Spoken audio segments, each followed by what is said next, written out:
Hola, buenos días. Mi nombre es Patricia Valencia González, estudiante de la Ingeniería en Gestión de Proyectos en la Universidad Tecnológica del Sur del Estado de México. En la asignatura de Marco Legal de las Organizaciones hemos visto el tema sociedades mercantiles. Les hablaré de la sociedad anónima. La sociedad anónima, de acuerdo al artículo 6 de la Ley General de Sociedades Mercantiles, en su fracción 1, nos habla de los nombres, la nacionalidad y el domicilio de las personas físicas o morales que constituyen dicha sociedad. Por lo que se refiere a la naturaleza, esta debe de ser mercantil cualquiera que sea su objeto. En cuanto a la nacionalidad, nos dice que serán mexicanas y se regirán por la presente ley todas las sociedades anónimas que tengan su domicilio en territorio mexicano, cualquiera que sea el lugar en el que se hubieran constituido, y se añade legalmente que deberán tener su domicilio en México. Las sociedades anónimas cuyo principal establecimiento o explotación radique dentro de su territorio. El domicilio social también debe de estar fijado en la escritura de la Constitución. La fracción 2, en el objeto de la sociedad, este debe ser lícito, determinado y no ser contrario al orden público. La redacción del objeto social también debe de caracterizarse por la precisión y la sumariedad. La fracción 3, su razón o denominación social. Esta dice que se formará libremente, pero será distinta de la de cualquier otra sociedad y debe de ir seguida de las palabras sociedad anónima o su abreviatura SA. La denominación de la sociedad es necesaria para así poder distinguirla de otras que puedan ser competencia, además de que le sirve como firma para suscribir sus transacciones comerciales.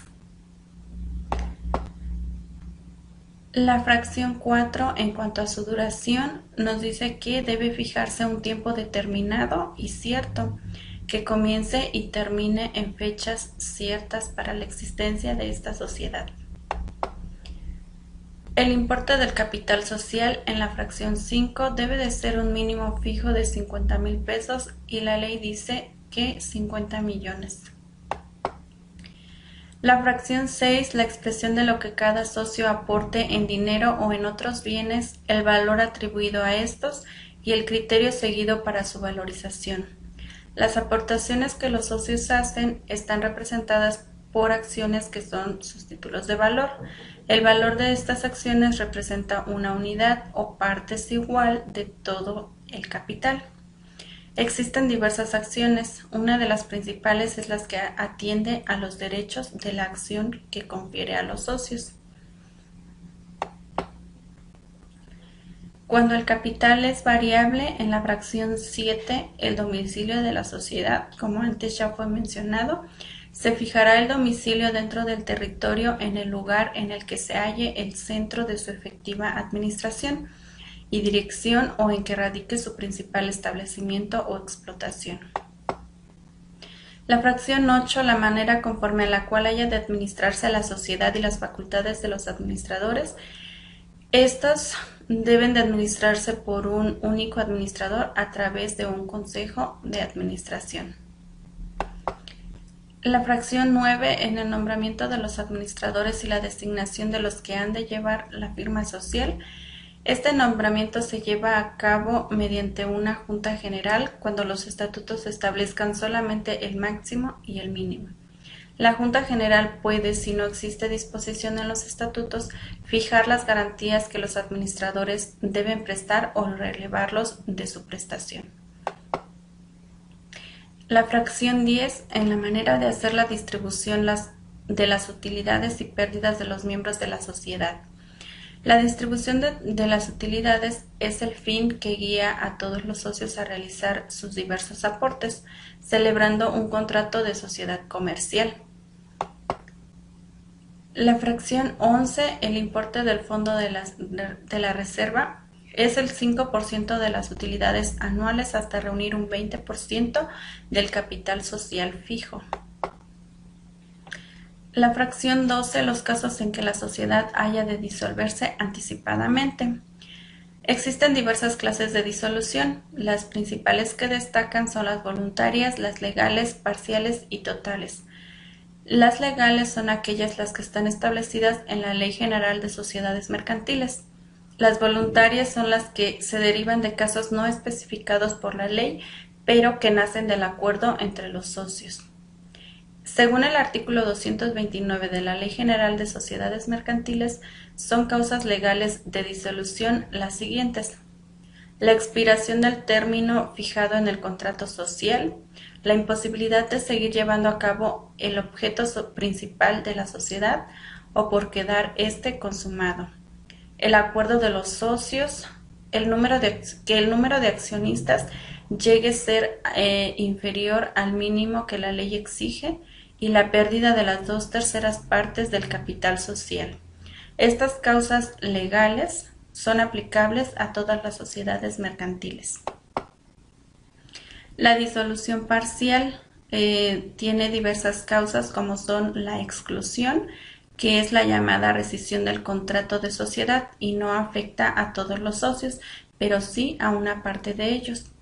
La separación de los socios es la conclusión parcial del contrato de la sociedad por la voluntad del socio, en los casos en que los estatutos y la ley contemplan. Para la sociedad anónima nos dice que cuando la Asamblea General adopte los acuerdos por cambio del objeto social, nacionalidad y transformación de la sociedad. Y la disolución total es capaz de poner fin al contrato de la sociedad que se ha celebrado entre dos o más personas, ya sea que se den factores personales voluntarios o previstos en la ley. La fracción 13 habla de las bases para practicar la liquidación de la sociedad y el modo de proceder a la elección de los liquidadores cuando no hayan sido designados anticipadamente. Una vez, como ya hablamos de lo que es la disolución y los distintos tipos que hay, se abre el periodo de la liquidación. La sociedad disuelta va a conservar su personalidad jurídica mientras la liquidación se lleva a cabo, pero durante este tiempo deberá añadir a su denominación la expresión en liquidación, como ya se señaló anteriormente. Entonces, la liquidación tiene como efecto la pérdida de la personalidad jurídica de la sociedad. Este es el efecto de la liquidación. Con la apertura de este periodo, cesarán en su cargo los administradores, extinguiéndose su poder de representación, y van a ser reemplazados por los liquidadores, que asumirán las funciones de los administradores, debiendo velar por la integridad del patrimonio social en tanto no sea liquidado y repartido aún entre los socios. Las principales funciones de los liquidadores son formular un inventario y un balance de la sociedad con referencia al día en que se hubiera disuelto, en el plazo de 3 meses a contar desde la apertura de la liquidación, percibir los créditos sociales y pagar las deudas sociales, concluir las operaciones pendientes y realizar las nuevas que sean necesarias para la liquidación de la sociedad, llevar la contabilidad de la sociedad, así como llevar y custodiar los libros, la documentación y correspondencia de la misma, enajenar los bienes de la sociedad. Una vez concluidas estas operaciones, los liquidadores van a someter a la aprobación de la Junta General un balance final, un informe completo sobre dichas operaciones y un proyecto de división entre los socios del activo resultante, dando lugar a la división del patrimonio social según dicten los estatutos. Teniendo en cuenta que los liquidadores no podrán satisfacer la cuota de la liquidación a los socios sin la prevista satisfacción a los acreedores del importe de sus créditos o sin consignarlo en una entidad de crédito del término municipal en que radique el domicilio social.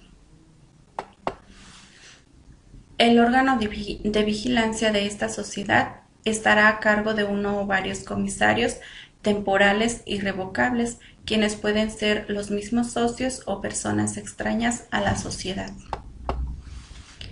El órgano de administración va a estar a cargo de uno o varios mandatarios temporales revocables, quienes pueden ser los mismos socios o personas extrañas a la sociedad. Esto es todo. Gracias por su atención.